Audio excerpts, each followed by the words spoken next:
Hello, everyone. It's Charlene Lee, and thank you for joining me today for a conversation about how to have tough conversations about racism. And the reason I wanted to post this was I did a broadcast last week and have been having a lot of conversations with people about how do we have these conversations because it's incredibly uncomfortable.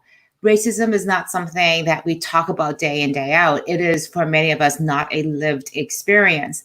And yet we know in this moment that there is such a part of what our society and our communities are going through, not just here in the United States, but also all around the world.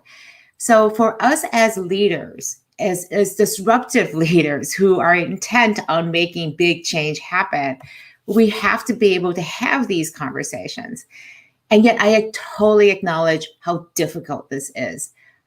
Some of the conversations I've had with people over the past couple of weeks is, I don't know what to say.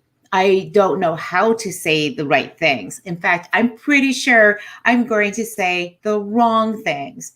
So it's better for me to not say anything. Let's not have this conversation. Let's not go there. It's just simply too difficult. Another one is I'm afraid that if I speak up, especially in places like social media or in a meeting, I'm going to get canceled. I'm going to get pushback. I'm going to get people who strenuously disagree with me.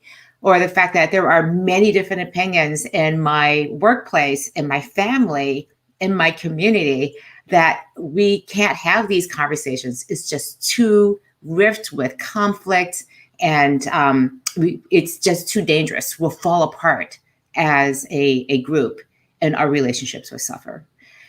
So I hear this, and yet as a person who believes in leadership, believes in the difficult times that have to be dealt with, the obstacles that have to be overcome in order to move forward, in order for us to come together to a better place, these conversations need to take place. So what I wanted to talk about today is how to have these conversations. And it's framed in the context of other work that we do as leaders, which is how to have these difficult conversations, whether it's about somebody's performance, about truth telling to our team members, to each other as other leaders and executives in the organization. We as leaders practice this day in, day out. And I couldn't think of a better time and place than right now to assert our leadership, to show up as leaders, and to create the space so that we can have these difficult conversations. So what I'd like to do is, before I get into that, just say welcome to all the people who are joining the live stream. Well, let's get a great international group here. We have Abbas from Bahrain, Paulo from Brazil. I'm just going through really quickly. Joseph from Nigeria, Francis from Zimbabwe. From Chile, from Nairobi, Belgium, so many people, Chile, Mexico, Egypt. Malvina from California, thank you for joining, from coming here from the US. Las Vegas, Lawrence is joining from there. So many. I'm going to try to hit more people along the way. But what I'd like to encourage you to do in the comments is to think about the types of conversations that have been difficult to have. Where do you start from? How do you enter into these points of conversation? Or even given a quick example of a conversation that you've had that has been difficult. It doesn't have to be about race. But when we go into our lived experiences and say, when have we ever had these difficult experiences, then we can talk more specifically about how we move into the space where it's very, very uncomfortable. So I'll just give a lighthearted example of how difficult conversations can be.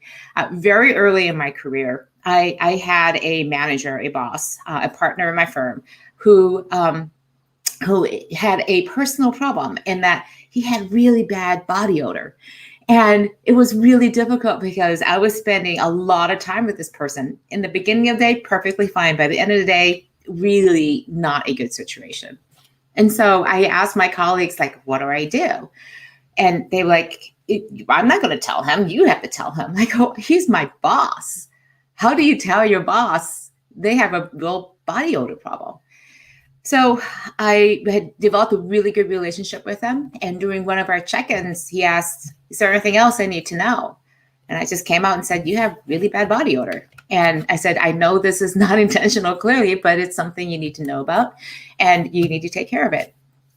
And to his credit, took it right in stride, thanked me for letting me know, and the problem was fixed. And I know that's a bit of a lighthearted example, but when we think about some of these conversations we want to have, some of the ways to do this, and the most constructive way to do this, is to lean into the relationships we have already built.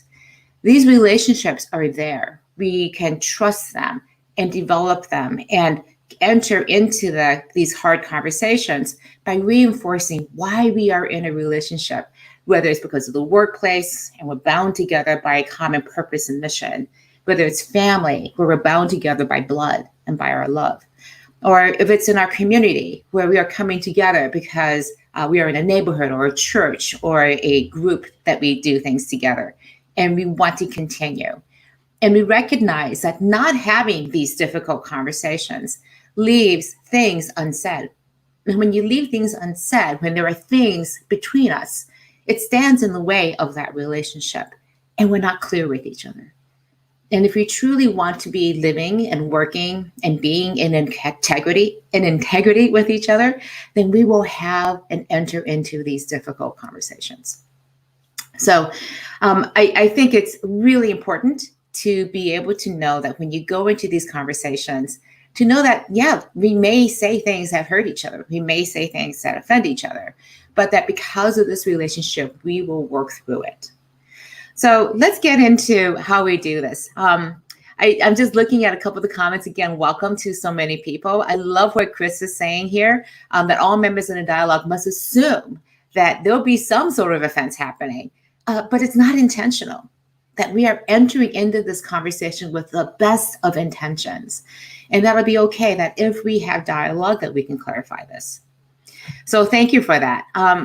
This is what I'd like to be sharing today. So let me just get my screen up here. I'm going to talk about these 5 things very quickly. First of all, these are the 5 steps that I've come across, and I have a handout at the end, some resources at the end that you can also tap into.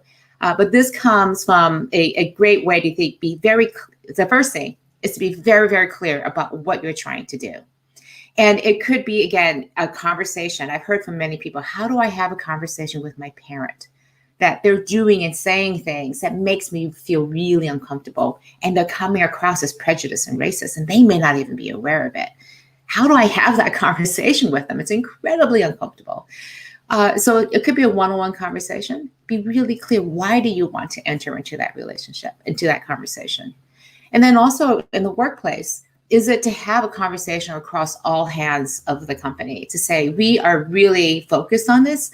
Well, if this is more of a broadcast, then make it a broadcast to say, this is what we are doing as a company. But if you're going to have a conversation, then be prepared to have that conversation and why you're having that conversation. What is bringing you together? And then the reason why I think that's so important is because when we think about the reasons to have conversations, I just made a few notes here. The purpose could be just to say, we're present. We acknowledge that this conversation needs to be here. And we recognize that many employees, many colleagues are going through and thinking about this. So it could just be to be reinforcing this one common, simple idea that we are here for each other. That as some of us, not maybe all of us, are going through this, we are here to support you. We want to see you. We want to hear you. We want to know you. So that could just be it. That could just be the whole purpose.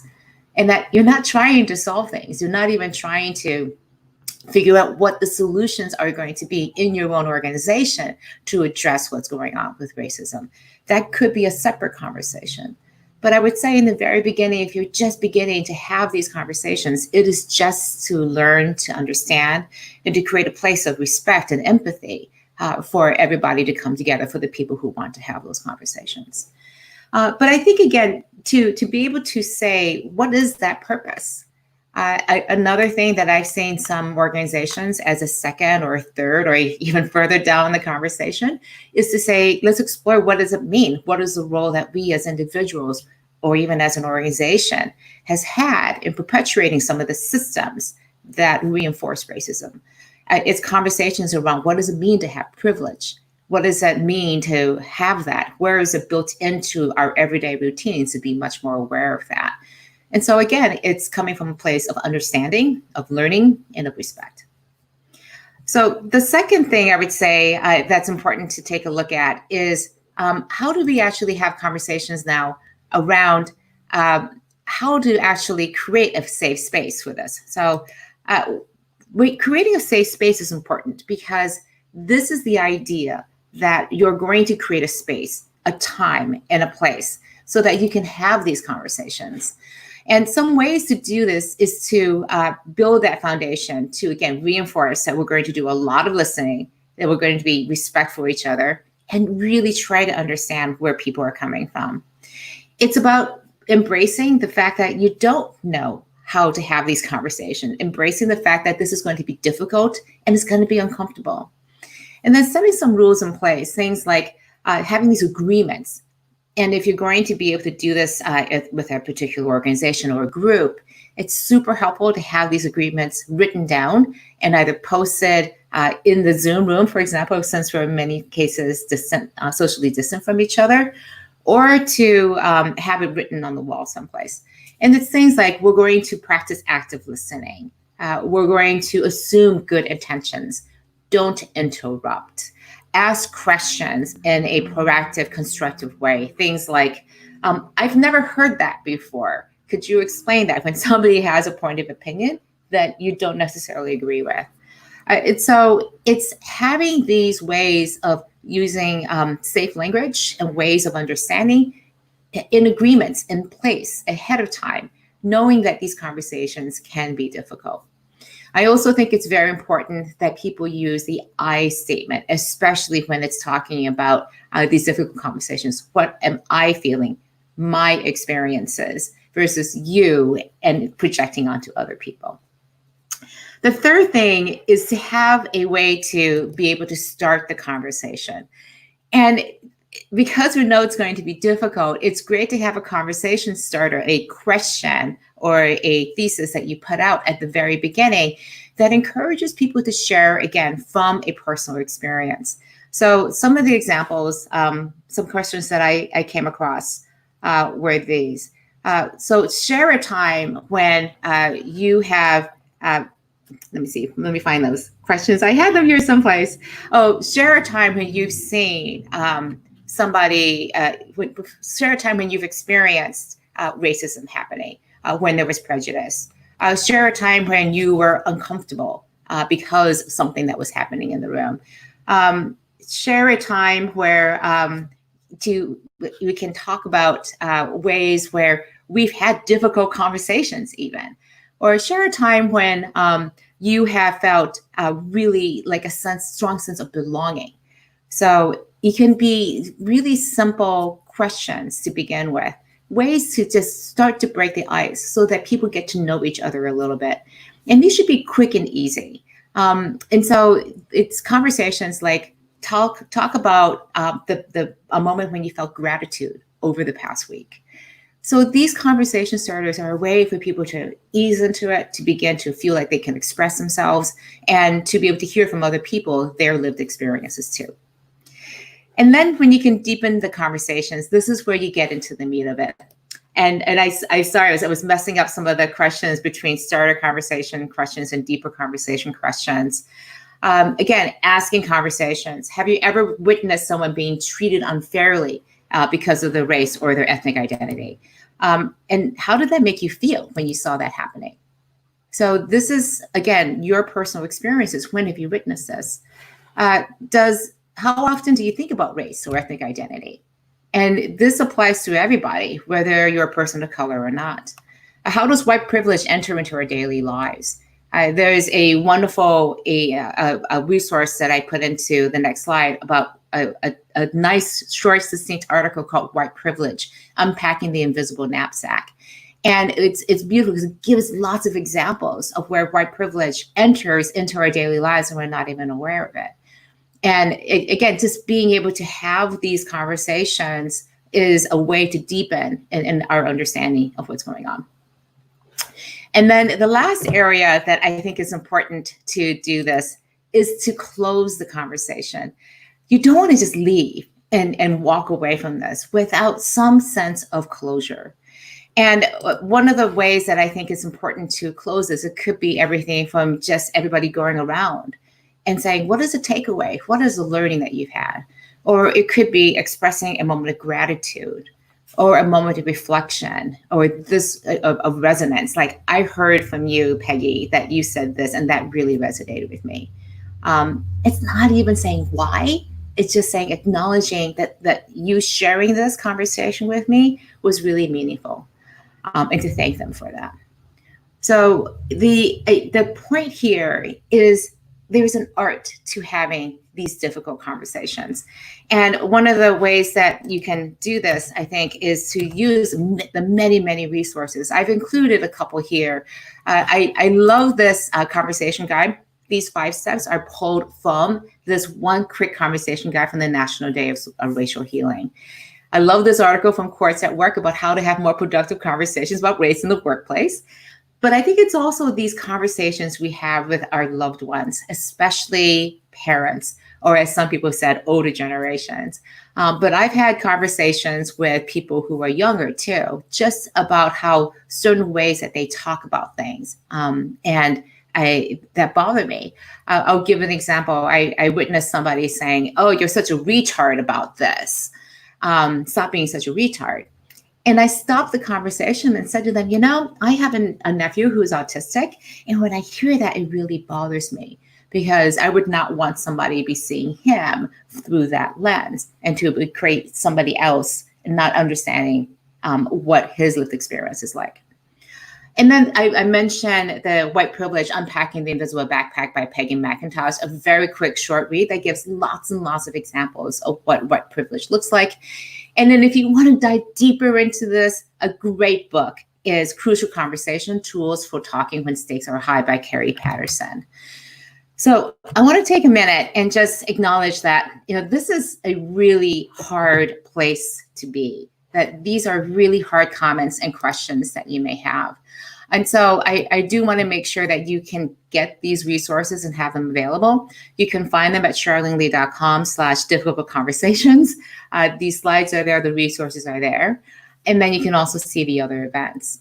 But I also encourage you to join this community that I've started called Quantum Networks. It's a place where disruptive leaders can come together and learn how to be better leaders, to have things like difficult conversations. And right now we're having these group conversations on twice a week to just dig deeper into obstacles and difficulties that we as leaders may be coming across, either dealing with issues around social injustice or dealing with COVID and going back to work and reopening things, to how do we craft a strategy in the face of a looming recession. So these are all difficult areas to tackle. And I hope that you will have some better approaches, hopefully, and be better armed to have these difficult conversations. So I think one of the questions and comments coming from people is, again, just for example, that we have to be able to have really good conversations with people about all sorts of subjects. But I encourage you that as leaders right now in this moment, to really examine, why is it difficult? How is it difficult to have these conversations? And to find the places and opportunities to begin having them. I know for myself that this has been a journey, that this is not an easy place to be in, to begin. And the very first moment, the very first time when I started having these conversations, just in the past few years or so, my palms were sweating. This is not an easy place to be, especially as a woman and a person of color living in the intersectionality of that in a workplace that is predominantly white and male. To be able to raise my voice when I'm already feeling fairly marginalized is incredibly difficult. And so as a way to come back into this, a key part for me is to be able to talk about the difficult places that we have to create that space for people to have. And so I think some of the questions and comments from people, John says that whenever we talk about an entire race, as if they have that characteristic, that is a form of racism and prejudice.